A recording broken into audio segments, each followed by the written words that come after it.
actually last Friday when I went to the end of term party, which I ended up being battered and bruised. And there were so many children crawling on top of me. But they presented me with that and a glass representing Young England. It was lovely, really nice. Magandang araw sa inyong lahat. Sa episode na ito, babalikan natin ang isa sa mga pinakamalungkot na araw sa kasaysayan, ang araw ng pagkamatay ni Princess Diana. Isa siyang minamahal na prinsesa, humanitarian at ina. Tunghayan natin ang kanyang kwento dito sa Pinoy Wisdom.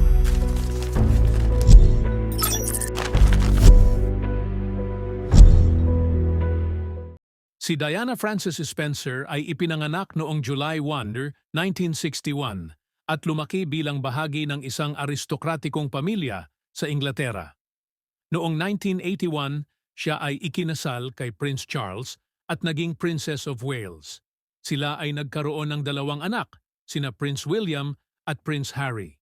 Kilala si Diana hindi lamang sa kanyang kagandahan at estilo, kundi pati na rin sa kanyang mga gawain para sa kawanggawa, partikular na sa mga isyu ng HIV/AIDS, leprosy at pagtulong sa mga bata at mahihirap.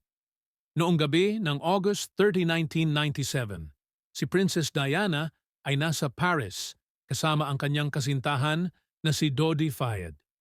Galing sila sa Ritz Hotel at patungo sa isang pribadong tahanan sa Champs-Élysées.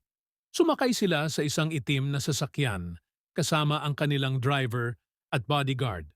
Habang binabaybay nila ang Pont de l'Alma Tunnel, hinabol sila ng paparazzi.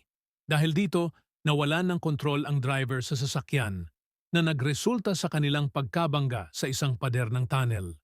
Agad na namatay sina Dodi Fayed at ang driver sa aksidente, samantalang si bodyguard ay nagtamo ng matinding sugat ngunit nakaligtas. Si Princess Diana na nasa likurang upuan ay nagkaroon ng malubhang pinsala. Siya ay agad na isinugod sa Pitié-Salpêtrière Hospital, ngunit binawian ng buhay makalipas ang ilang oras, bandang umaga noong August 31, 1997. Ang balita ng pagkamatay ni Princess Diana ay nagdulot ng matinding lungkot at pagkabigla sa buong mundo.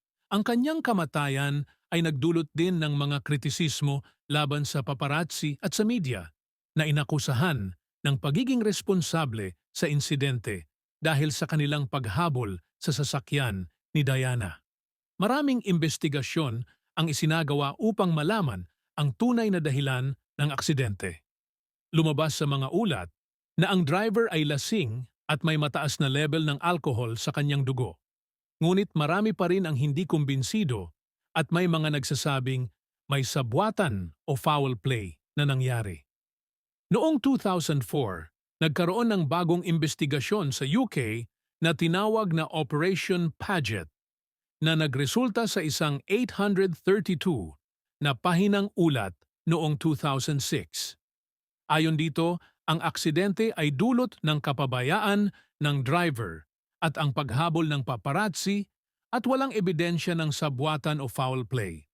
Ang libing ni Princess Diana ay ginanap noong September 6, 1997. Siya ay inilibing sa Althorpe Estate, ang tahanan ng kanyang pamilya. Hanggang ngayon, si Princess Diana ay patuloy na inaalala at minamahal ng marami dahil sa kanyang kabutihan, tapang at dedikasyon sa pagtulong sa kapwa. At diyan nagtatapos ang ating kwento tungkol sa araw ng pagkamatay ni Princess Diana. Maraming salamat sa inyong panunood. Huwag kalimutang mag-subscribe at i-click ang bell icon para updated kayo sa aming mga susunod pang mga kwento. Hanggang sa muli, dito lang yan sa Pinoy Wisdom.